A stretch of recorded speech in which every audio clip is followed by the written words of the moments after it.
रामपुर गांव में दो माँ बेटी रहा करती थी, विमला और उसकी बेटी नंदिनी।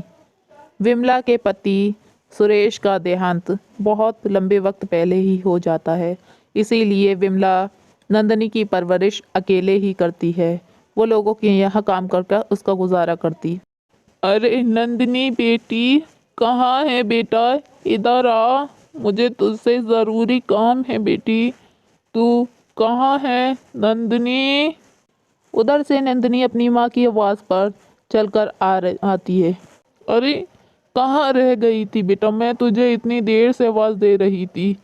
ऐसा कर, तू दुर्जन के यहाँ से कुछ पैसे उधार लिया, इस बार मुझ पे बिल्कुल पैसे नहीं हैं। उनसे कहना हम अगली बार दे देंगे। नंदिनी अपनी माँ की बात सुनकर दुर्जन के यहाँ जाती है। दुर्जन उनके ही गांव का एक रईस आदमी होता है, जिससे उसकी माँ अक्सर कभी कभी ज़रूरत पे पैसे ले लिया करती थी। दुर्जन भैया, हमें कुछ पैसे उधार दे दीजिए। मेरी माँ की अभी तबीयत ठीक नहीं है और उन पे कुछ पैसे भी नहीं हैं। आप हमें कुछ पैसे उधार दे देंगे तो? अरे मेरे पास क्या कोई फैक्ट्री खुली हुई है जो मैं तुम्हें पैसे निकाल कर देता रहूंगा? तुम लोगों का तो दिमाग खराब है। एक बार तुम्हारी मदद क्या कर दो, तुम्हें तो हराम की खाने की आदत लग जाती है।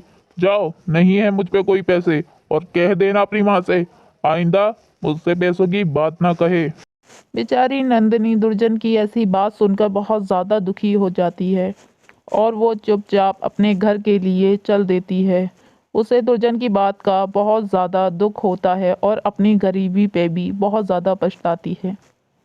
अरे बेटी, क्या हुआ? दुर्जन ने पैसे नहीं दिए क्या? क्या बात है, तू इतनी ज़्यादा उदास क्यों है बेटी? माँ माँ उसने उसने कहा है कि हम हराम की कमाई कब तक खाएंगे। माँ हम ये गरीबी की ज़िंदगी आखिर कब तक जिएंगे? कब तक हमें यूं ही? अरे बेटा, तू तू इतना परेशान क्यों होती है? भगवान ने चाही तो ये दिन भी टल जाएंगे। अगले दिन नंदिनी के गांव में शहर से एक आदमी फैक्ट्री लगाने के लिए उसके गांव आता है। वो बहुत ज़्यादा रईस होता है। अरे यहाँ तो कोई आसपास दिखाई भी नहीं दे रहा। मैं किससे पूछूं आगे का रास्ता? तभी रास्ते में से गांव का ही कोई आदमी वहां से निकलकर उसके पास आता है। अरे अरे, ऐसे कहाँ चले जा रहे हो? मुझे क्या बता सकते हो कि दुर्जन सिंह का खेत कहाँ है? मुझे उससे कुछ ज़रूरी काम है। अरे आपको दुर्जन सिंह के घर जाने की क्या ज़रूरत है? एक नंबर का ठग है। वैसे जाना चाहते हो तो यहाँ से सीधे चले जाओ। बेचारा राकेश पैदल ही दुर्जन सिंह के खेत की तरफ निकल जाता है, क्योंकि वो शहर से दुर्जन सिंह से कुछ ज़रूरी काम के लिए गांव आया था। अरे अरे अरे साहब, आप क्यों ऐसे चले आ रहे हैं? गाड़ी कहाँ है आपकी? चलो छोड़ो। देखिए, यही है आपकी जमीन जिसके बारे में मैंने आपको बताया था। अच्छी है ना? जमीन नहीं, सोना उगलने वाली खेती कहो इसे। बहुत ज्यादा अच्छी है ये। आपका बहुत मुनाफा होगा। वहीं नंदिनी आ जाती है और नंदिनी उससे बोलती है। मेरी माँ ने तुम पे जो गहने रखवाए थे, लाओ वो मुझे वापस दो। ए लड़की, तेरी माँ का दिमाग खराब तो नहीं हो गया? चल निकल यहाँ से। क्या पैसे लेने आएगी तुम भिखमंगों की? तुम में तमीज नहीं है दुर्जन? तुम एक लड़की से इस तरीके से कैसे बात कर सकते हो?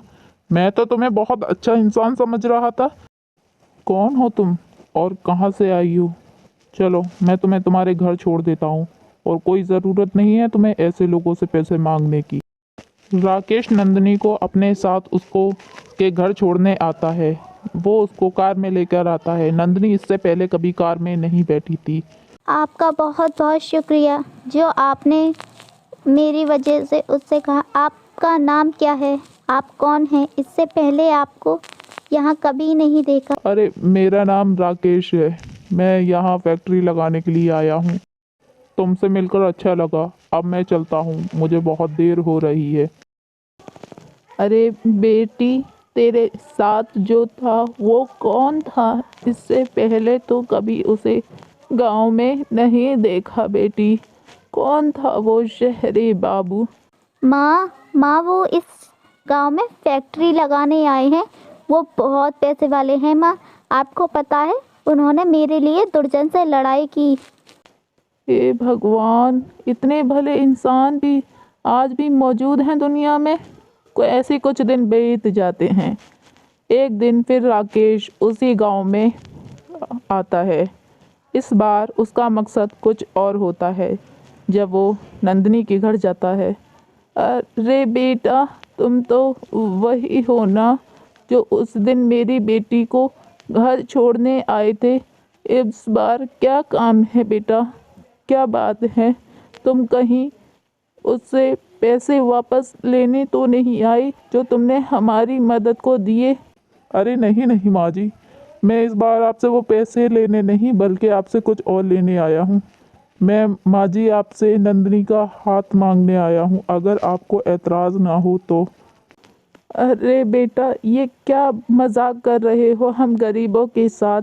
तुम इतने बड़े रईस और हम इतनी छोटी झोपड़ी में रहने वाले। नहीं नहीं माँ जी, मैं आपसे कोई मजाक नहीं कर रहा। मैं सच में नंदिनी से शादी करना चाहता हूँ, अगर आपकी इजाज़त हो तो। सबकी राजी खुशी में नंदिनी की शादी राकेश के साथ हो जाती है। शादी वाले दिन नंदिनी इतनी ज़्यादा सुंदर लग रही थी कि किसी को विश्वास नहीं था कि ये पहली वाली नंदिनी है। राकेश तो जैसे उसे एक आंख तकता ही रह जाता है। हाय मेरी गुड़िया, कितनी सुंदर लग रही है। मैंने कभी ना सोचा था कि मेरी बच्ची शादी के जोड़े में इतनी ज़्यादा अच्छी लगेगी। उसके बाद नंदिनी अपने पति के साथ शहर में आ जाती है। वो अपने ससुराल के लिए निकलती है, जहाँ उसका ससुराल बहुत ही ज़्यादा आलीशान होता है। जब राकेश की गाड़ी उसके घर के आगे रुकती है तो मानो नंदिनी तो उस घर को देखते ही रह जाती है। उसने सोचा न था इतना बड़ा ससुराल उसका होगा। जब वो दोनों घर में आते हैं तो राकेश की माँ बोलती है, मेरा प्यारा बेटा, आ गए तुम घर पे? जब वो नंदिनी को देखती है और पूछती है, ये कौन है? ज़रा आके बताना मुझे।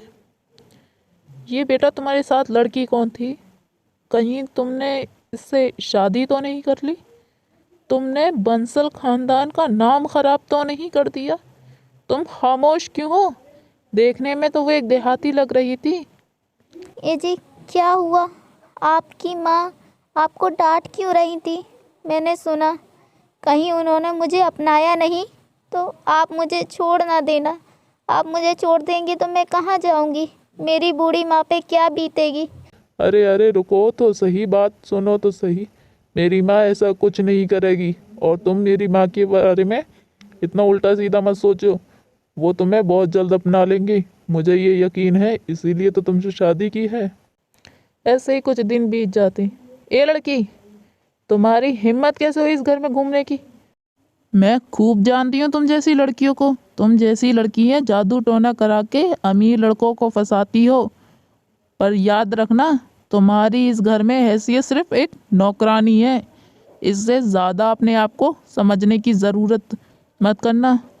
उसकी ऐसी बात उसका पति पीछे खड़ा सुन लेता है। राजेश्वरी, तुम्हें बहू से इस तरीके से बात नहीं करनी चाहिए थी। अब वो बंसल खानदान की इज्जत है, तो मैं नहीं चाहता तुम्हारी वजह से भी बंसल खानदान पे कोई उंगली उठाए। अब वो भले से तुम्हारी बिन मर्जी की आई, लेकिन आ गई है, इसीलिए उसे अपना लो। ये आप कैसी बात कर रहे हैं? मैं उसे कैसे अपना सकती हूँ? वो एक गांव की लड़की है। उसका स्टेटस और हमारा स्टेटस कहीं भी मैच नहीं होता। उसके साथ में हमारी बेइज्जती ही होगी, और अपनाने की तो बहुत दूर की बात, मैं उसका मुंह तक ना देखूं। अगली सुबह जब राकेश अपने काम के लिए जा रहा होता है। अरे अरे बेटा, जनाब कहाँ जा रहे हो? इधर अपने बाप की भी बात सुनते जाओ। यस डैड, क्या बात है? क्या बात है? आपको कोई काम था क्या मुझसे? मैं ज़रा बाहर को ही जा रहा था। आपको कोई काम है तो बताएं। अरे मैं बेटा सोच रहा था कि अब बहू आ गई है, अब आ ही गई है तो लोगों को किसी और तरीके से पता चलने से अच्छा है हम रिसेप्शन ही रख दें घर में। तो मैं सोच रहा हूँ एक पार्टी रख दूँ, तुम अपनी बहू से कहना उसमें अच्छे से आए और कोई भी बेइज्जती नहीं होनी चाहिए लोगों के सामने। राकेश नंदिनी से कहता है, सुनो, तुम्हारे आने की खुशी में पापा घर में थोड़ा फंक्शन रख रहे हैं। वो चाहते हैं तुम सबके सामने अच्छे से आओ और अच्छे से पेश आना। मैं तुमसे ये नहीं कह रहा तुम बुरी हो, लेकिन फिर भी कोशिश करना कि तुम सबके सामने अच्छे पेश आओ। तुम्हारी आवाज़ भी लोगों को अच्छी लगनी चाहिए। लेकिन माँ जी तो मुझे बिल्कुल पसंद नहीं करती। अगर माँ जी ने मुझे पार्टी में देख लिया तो क्या होगा? मुझे तो बहुत डर लग रहा है। मैं पार्टी में नहीं जाऊंगी।